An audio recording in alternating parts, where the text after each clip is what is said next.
Okay, good day from my side also.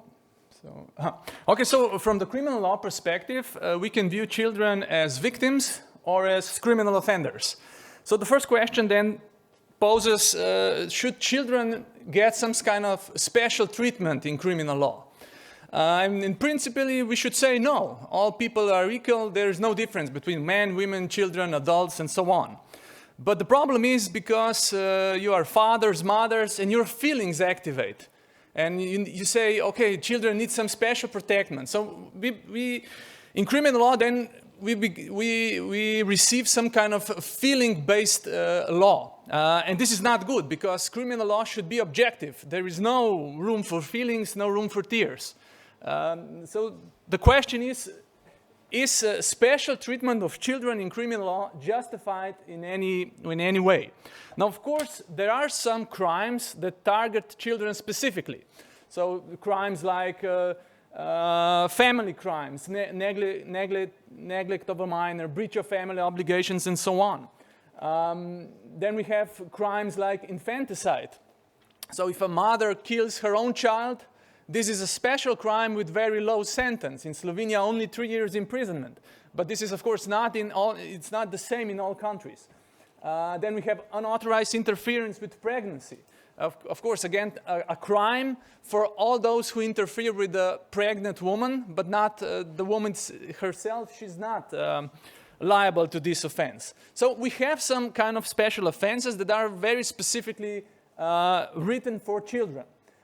Probably the most common one and the most interesting one is a sexual assault on a person under the age of 15. We heard a lot about this already from other presentators, but there are some dilemmas here. So the first dilemma would probably be, why this 15 year? Why 15? Why not 16? Why not 18? Why not 14? So why do all the children become sexually capable at 15 years?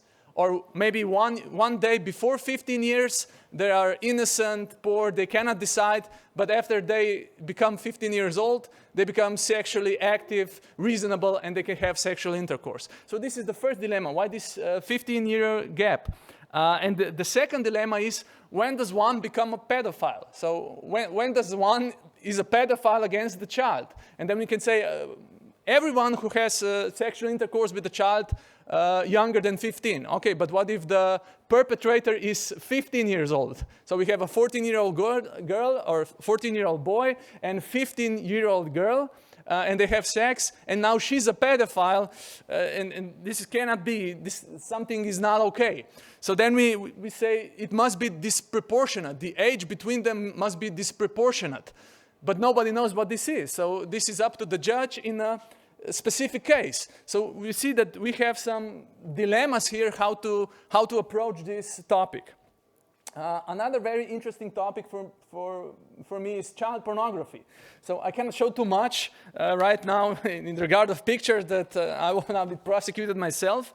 But regarding child pornography, there are some dilemmas. First, the first thing we have to know that child pornography is for any kind of sexual presentation of a child in video, picture, or other kind of format under the age of 18. So this is not 15 or 14, it's 18. Then again, we must ask ourselves, when does a picture or a movie become pedophilic material? So in the first picture, we have a dressed child on the beach. Now let's pretend that he's naked. So is this already a pedophilic material? If this child is naked, then we have some children in baby diapers, and now we have some older men who are exchanging these commercials for diapers and using them for some sick games. So the question now again is this pedophilia or not?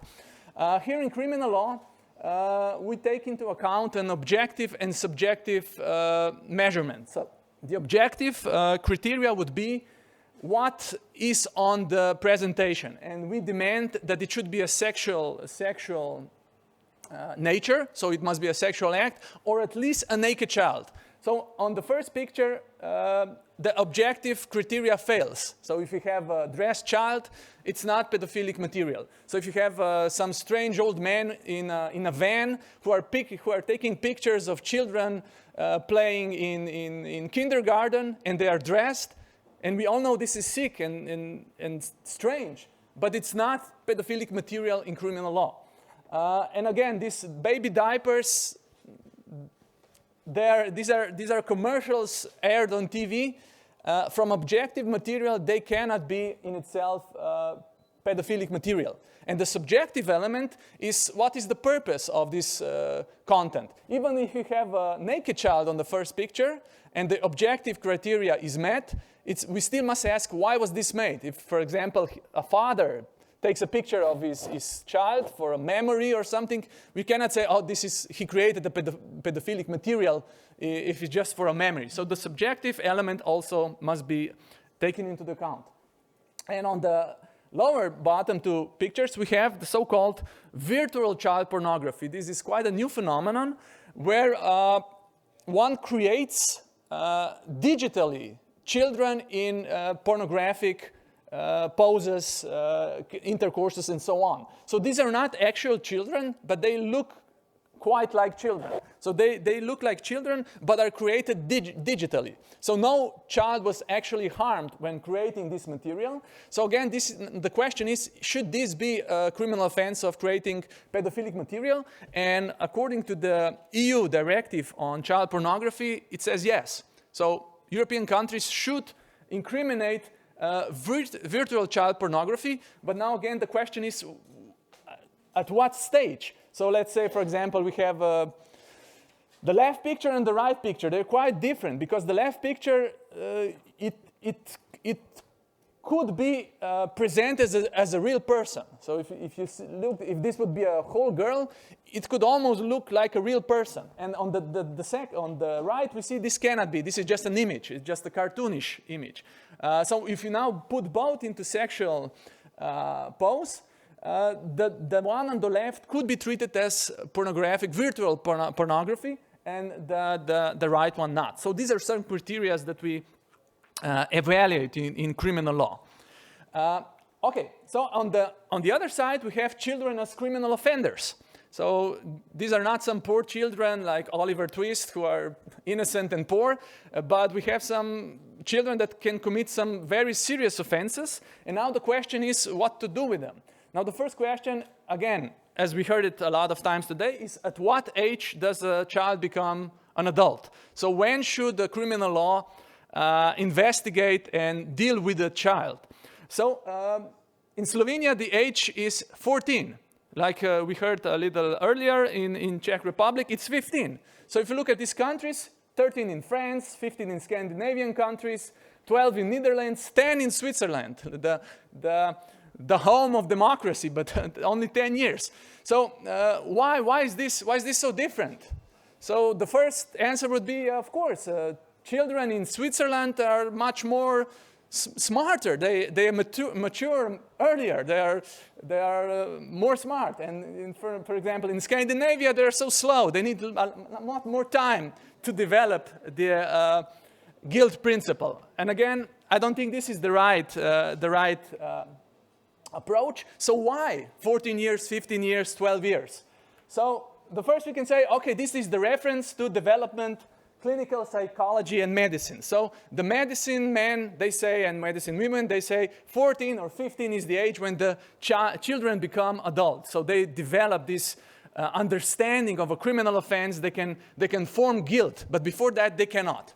Okay, so then what? A study has been done, for example, in Czech Republic, and all the children in the whole country, until the 15 years, they are innocent, naive, they don't know anything, but when this day approaches, the 15th birthday, they become adult. They become understanding adult persons who know what guilt is. So of course this is funny, this is ridiculous. Of course this is not true. If we want to be just, we should analyze each children in itself. So each crime, each person, when does he develop this understanding of guilt? So this would be the best system. But of course, we have these objective age gaps, 14, 15, 18. Why? Yeah, it's a political decision. It's a political decision for the practice. It's much more easier to prosecute.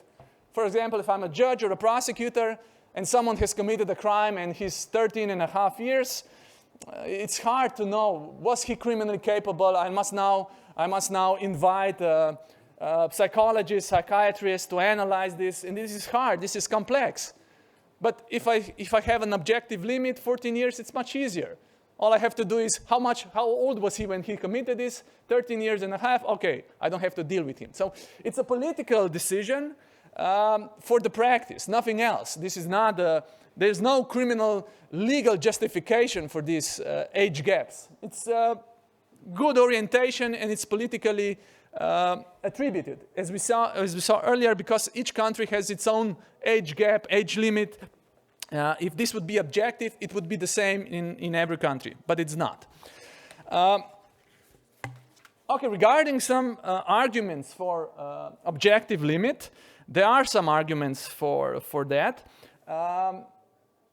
One of the arguments is the European court case TNV against United Kingdom. There was a prosecution of a 10 and 11-year-old boy who murdered a 3-year-old boy. And they were prosecuted for a criminal offense for murder.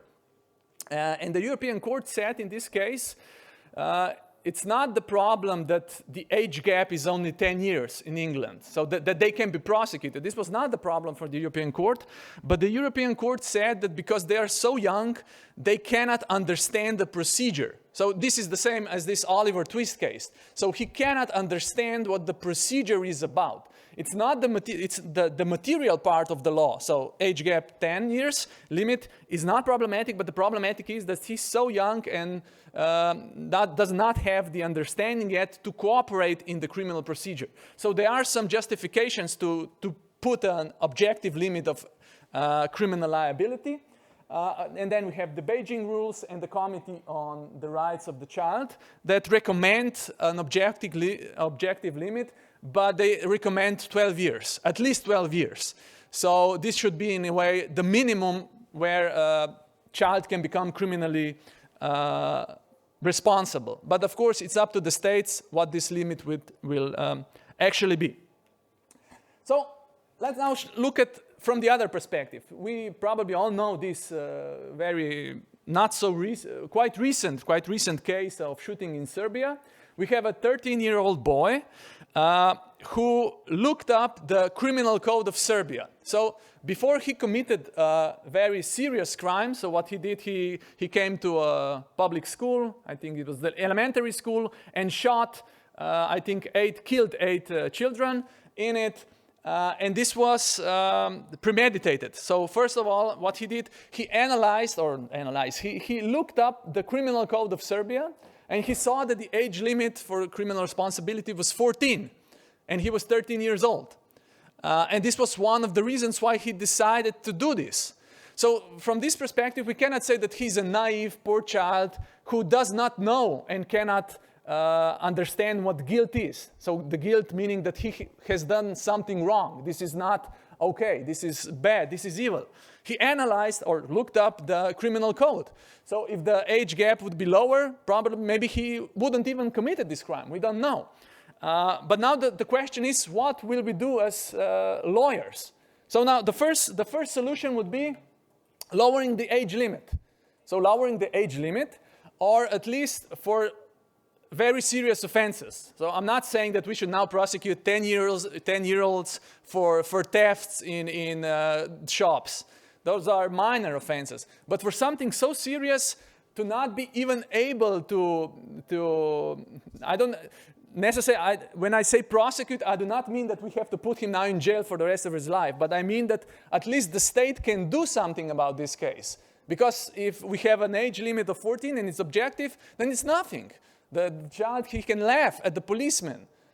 I don't think even this arrest is questionable. If they arrest him, what? For he didn't commit a crime. What's the basis for this? So you see what I mean? It's problematic. So one solution would be this, the lowering the age limit.